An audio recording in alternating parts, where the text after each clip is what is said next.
This week on TIAA Bank Jaguars Weekend, it's the bye week. The Jaguars take a break from football to recharge. We'll talk about how the Jags can get back in the win column in the second half. Everything that we want is out there in front of us. We just have a lot less room for error now. We check in with head coach Doug Marrone to go in depth about the quarterback change. And we go off the field with kicker Josh Lambo to find out how he gets ready for Sundays. All that and even more ahead on Jaguars Weekend.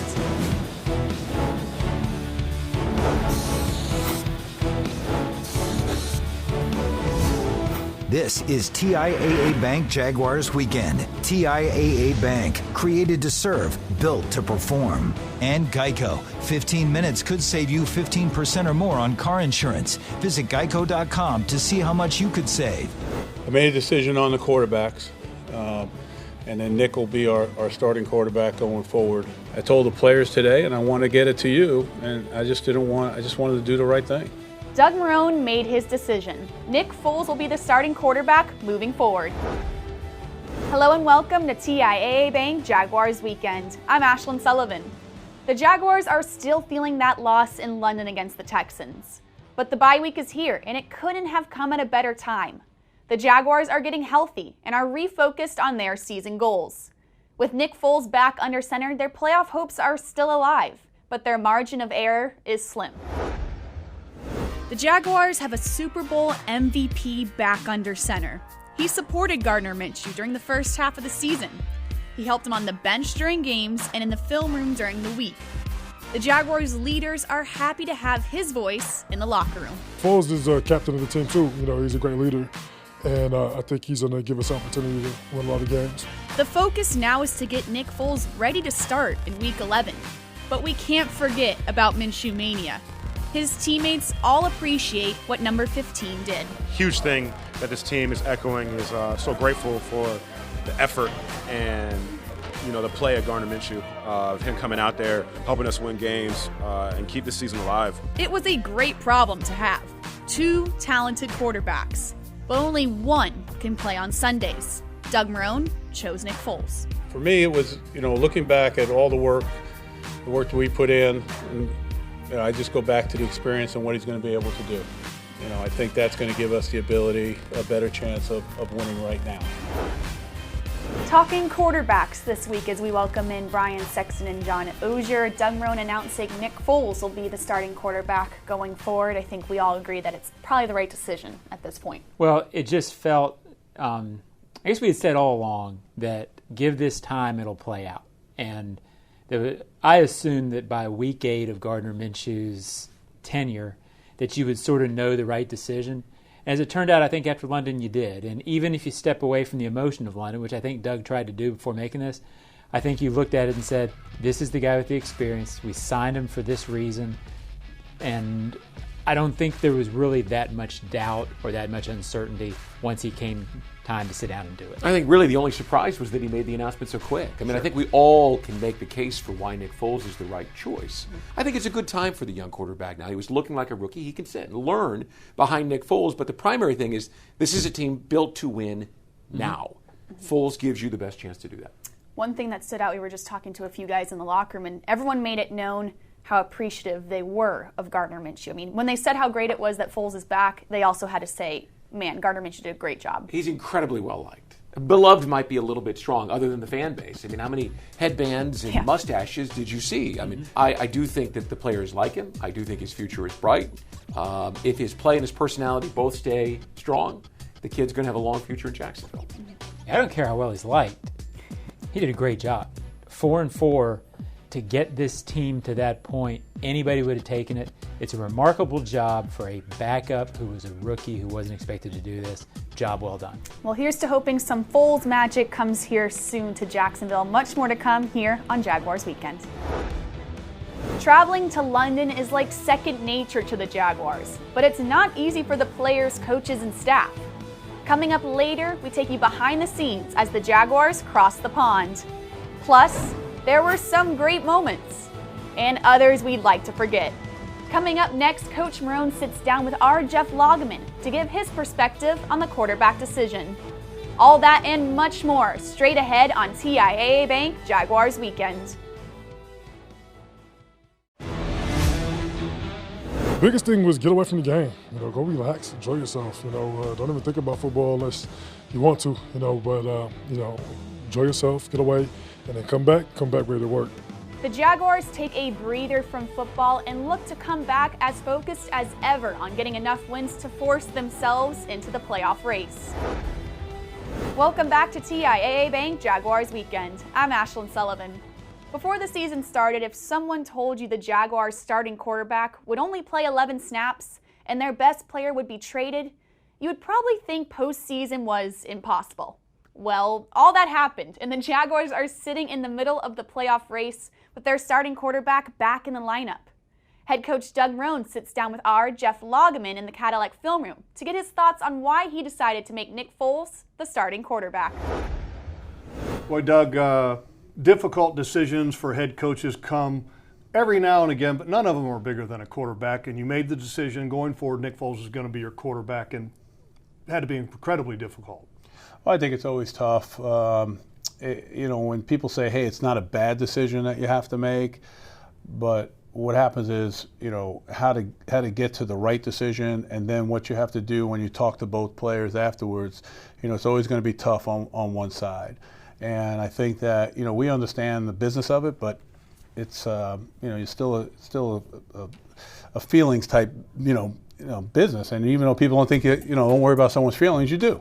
I think it's amazing because our conversation around the end of the preseason was, is Gardner Minshew good enough to be the backup? Because you wanted to see him score points. To where now all of a sudden you went from there to where now you actually have a decision to make, is who's going to be my starting quarterback, either the rookie that took the spot for the injured Nick Foles, or is it going to be Nick Foles returning to the lineup? I mean, that's progress. Yeah, there's no doubt. I mean, from when he first came in and we had 4 quarterbacks and we had Nick, and then the other 3 who were looking to see the backup, Gardner quickly separated himself from there. Then we put him in the preseason, and even though he was practicing so well, we really wasn't performing at a high level. So when we put him in during the regular season, I really did not know what we were going to get. But all of a sudden, obviously we all saw how he played. He played, outstanding. And at the end of the day, we feel that we have 2 quarterbacks that we can win with. Well, and you have 2 quarterbacks that are different. Minshew plays the game different than Nick Foles does. And so as a coaching staff, how challenging is it to cater the offense back towards Nick? I think it was more challenging for us to cater the offense towards Gardner because we didn't know at the time. And I think that, from the time that we were able to get Nick, really we built the playbook, spent all the time having everything surrounded by Nick. I think they'll probably be more, I don't like to use this word because we never like to use the word comfortable, but more of a comfort level now of going back to all the things that we put in OTAs, in the phases, into the mini camps, into training camp. So we put there's been a lot of time on task, and we feel we know Nick, we know what Nick can do well, and we're excited. He gives us a great chance to win, a better chance to win with, and we're just excited to get him back out there. Well, and I know he's worked incredibly hard. I'm looking forward to watching him play. Thank you, Doug. Great, thank you, Jeff. We're counting down the Jaguars' All-25 list. It's not a shock that number 9 Marcus Stroud is following number 10 John Henderson. These guys played next to each other for 7 seasons and dominated opponents. Stroud was an athletic big man that made plays every Sunday during his time in Duval. Here's number 9 Marcus Stroud on the Jaguars' All-25. The Jaguars All-25, presented by Sharpie. Number 9, Marcus Stroud. Under some pressure. Head as he throws. Sacked. He didn't get it away. What a huge play coming off the end. Marcus Stroud's got his first sack of the season. You gotta go deeper than that. Marcus Stroud was regarded as one of the best defensive tackles in the NFL during his 7 seasons in Jacksonville. He also had one of the biggest personalities in pro football. Hey, we laugh and joke with the best of them, but it's real tough down here in the field, baby. Know that now. You can't think about Marcus Stroud without thinking about that Georgia draw. I mean, just had this unbelievable Georgia draw that, it came off as just the classic Southern boy, this good old boy from Georgia who was playing in the NFL. Loads of rifles. It's still hunting season, now let's go. Marcus was fun. Marcus was this enormous kid who loved to play the game. He loved everything about football. He loved the energy of the crowd. He was the one that was always dancing. Hey Ya was the big song by Outkast that I remember. That tells you the impact that Marcus had on me, because his big body was out there jumping around, dancing with it. At 6'6" and 310 pounds, the three-time Pro Bowler registered 22 sacks and struck fear in opposing quarterbacks. Takes the snap, drops to throw. Pocket collapsing again, is hit! Sacked! Marcus Stroud rips him down at the 4! You watch him play, and he was just this nasty, angry, fiery guy, very talkative, very outgoing. We know what we're doing. Let's go out there and do what we do, man. Bam, on 3. 1, 2, 3, bam. Stroud was a tremendously talented big man. Was a 6'7" ballerina, and that was Marcus. Really light on his feet, incredibly quick for a big 300-pound guy, and he loved the game, and that passion showed through every time he put his helmet on. Stroud was a wide body who could play the run, but he could also get pushed in the pocket. I mean, and that's the fear of a quarterback. Stroud was the fear guy. You know, Henderson was good, but Stroud was the guy that could push the pocket. You can't talk about Marcus Stroud without mentioning John Henderson. The two together clogged up the middle of the Jaguars' defense for 6 seasons. During that time, they may have been the best duo in the NFL. They were unbelievable up the middle, unbelievable at stopping the run, got better as those two got a little bit older, and they were probably the best tackle tandem in the NFL. Those guys kept linebackers free. I mean, they occupied, but they were more than, you know, sometimes there's occupiers and they just handle the guards. They did more than that. They pushed. Marcus Stroud was a good pass rusher for a guy who was also very good against the run. It's fitting that they are number 10 and number 9 on this list. Being chased by Marcus Stroud, hit, sacked! Look at that big guy run! Marcus Stroud is the 9th best Jaguar of all time.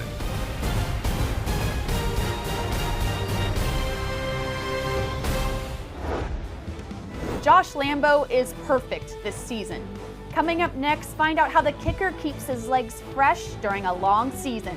That's next on TIAA Bank Jaguars Weekend. 7's not quite as mobile as 15, but 7's a big guy and really likes to push the ball downfield. So, you know, I expect us to have to get our wind in a little bit of a different way, maybe not on scrambles, but a lot of deep balls and being able to affect coverage and stretch the field. Who says change has to be a bad thing? The wide receivers will have to game plan a little differently with Nick Foles back under center. Welcome back to TIAA Bank Jaguars Weekend. The Jaguars players, coaches, and staff are experts at traveling abroad. They should be. They've played 7 consecutive years in London, and that's not changing anytime soon. A lot of work goes into the long trip. This Baptist Health feature takes us behind the scenes and shows you the Jags' journey across the pond.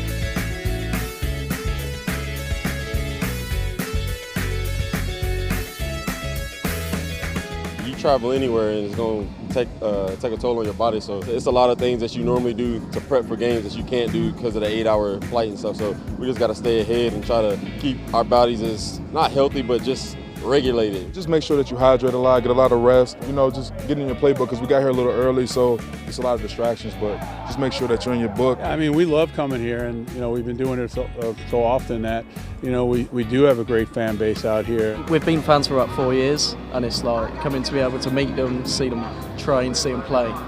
It's pretty cool.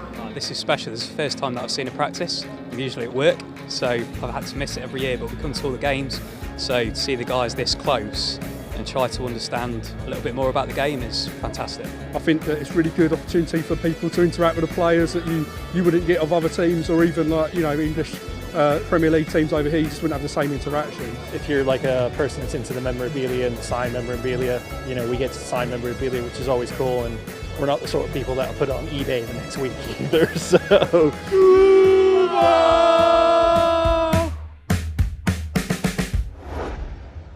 Kicker Josh Lambo has not missed a field goal this season. He credits that achievement to his work off the field. We tagged along as Lambo spent his off day doing a different type of workout. Cook gets it down, Lambo kicks it up, and the field goal is good. It is good. The field goal is good, and Jacksonville has beaten the Denver Broncos 26-24. Amazing. Hey. What is new? Just hanging out, dude. Just winning ball games. Right. The support that you get after a big game like that, on national television, coming down to you, it's cool. It's fun. This is how belly dancers train. Yep.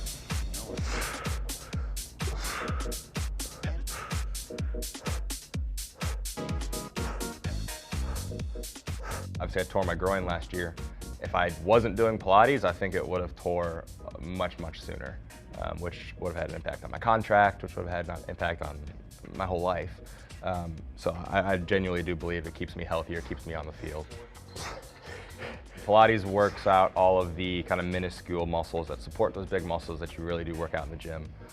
It's great cardio. I mean, as you saw, he doesn't really give me a break for like an hour, and I'm used to working for about 3 seconds at a time. You gotta stop and smell the roses, man. It's not all workouts and six packs. Eat a cheeseburger every now and again, dude.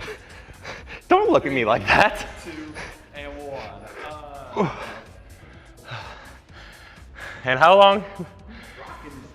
Well, I know it's because I'm fat. That's why I'm here, Jared. My mom asked me after I signed my contract, she said, hey, do you guys think that you're going to stay in Jacksonville, once football is done? And I said, if our friends are here, we're going to be here. Extension.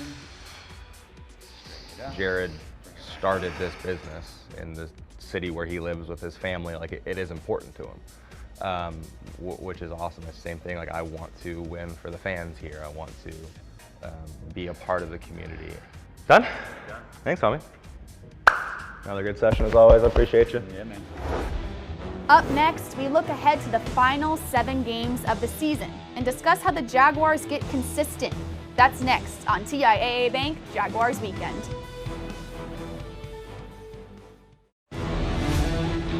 Jaguars Weekend is presented in part by TIAA Bank, created to serve, built to perform, and Geico. 15 minutes could save you 15% or more on car insurance. Visit geico.com to see how much you could save.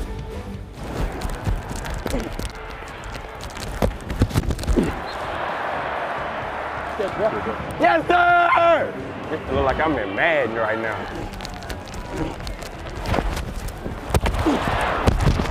Hey, say hello because I'm mic'd up. Hey, Gardner, bombs away. Bombs away, bro.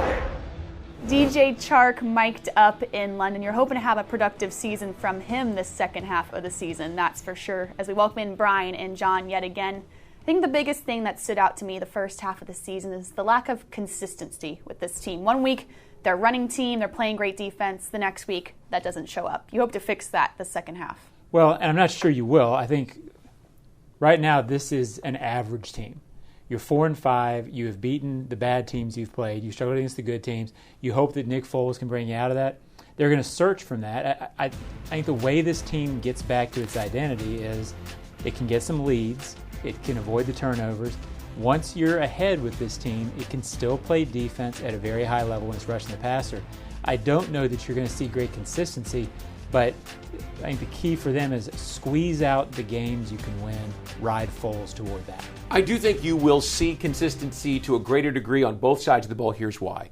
The first half, you had a rookie quarterback, and he was going to go up and down as not only did he figure out what was happening, but the guys around him figured out how he played. And on the defensive side, they had to change the way that they played with the Jalen Ramsey saga. We haven't talked about that. Trey Herndon goes into the lineup. You had Quincy Williams, a young linebacker. There was all kinds of turnover there. I think things will settle down, and you will see them approach consistency. John's right. It's an average team to above average team. But you will see, I believe, them make strides towards that. I think an awful lot, Brian, comes down to what happens in the first game out of the bye. This team, once they get Foles back, there will be a belief. They'll be, okay, we're back to what we ought to be. You win that game, you're 5-5, and then you feel like, yes, we're something going forward. If you lose that, I wonder what the rest of the season brings. I agree. The first game is key. But answer me this. There are 5 games left against AFC teams. You must beat the Colts twice, the Titans, the Raiders, and the Chargers. Can you do that? If you do that, you're in the race. Sounds a little difficult, to say the least. Oh, it's a challenge for sure. This team's going to have to play better than they did. All right, the Jaguars heading into the bye week, and we'll start to prepare for the Colts when we come back next on Jaguars Weekend.